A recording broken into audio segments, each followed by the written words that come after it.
టాలీవుడ్లో ట్రెండ్ మారింది. Audience mind సెట్లో భారీ మార్పు కనిపిస్తోంది. కొత్తదనం ఉంటేనే సినిమా చూస్తున్నారు. 2.5 గంటల సేపు ఎంటర్టైన్ చేస్తేనే థియేటర్స్కి వస్తున్నారు. ఇదే పాయింట్ని క్యాచ్ చేశాడు mass Maharaj.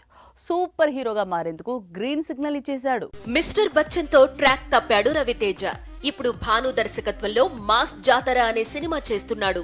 Out and out entertainer గా ఈ ప్రాజెక్ట్ ని నిర్మిస్తోంది సితారా సంస్థ. సాధారణంగా ఏ హీరో అయినా ఈ ప్రొడక్షన్ హౌస్ లో ఎంట్రీ ఇస్తే వరుసగా సినిమాలు చేస్తారు. ఇప్పుడు అదే సెంటిమెంట్ ని మాస్ మహారాజ్ కూడా కంటిన్యూ చేస్తున్నాడు. మ్యాడ్ సినిమాతో హిట్ కొట్టాడు కళ్యాణ్ శంకర్.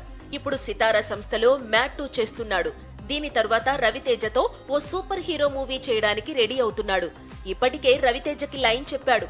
అది తనకి నచ్చేయడంతో మాస్ జాతర తరువాత సినిమా చేయడానికి డేట్స్ కూడా కేటాయించినట్టు తెలుస్తోంది. రవితేజకి సరైన హిట్ పడి చాలా కాలం అయింది.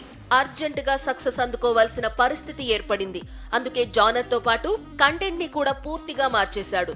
సూపర్ హీరో క్యారెక్టర్ కి తనదైన ఎంటర్టైన్మెంట్ మిక్స్ చేసి ఈ కథని చెప్పబోతున్నాడు.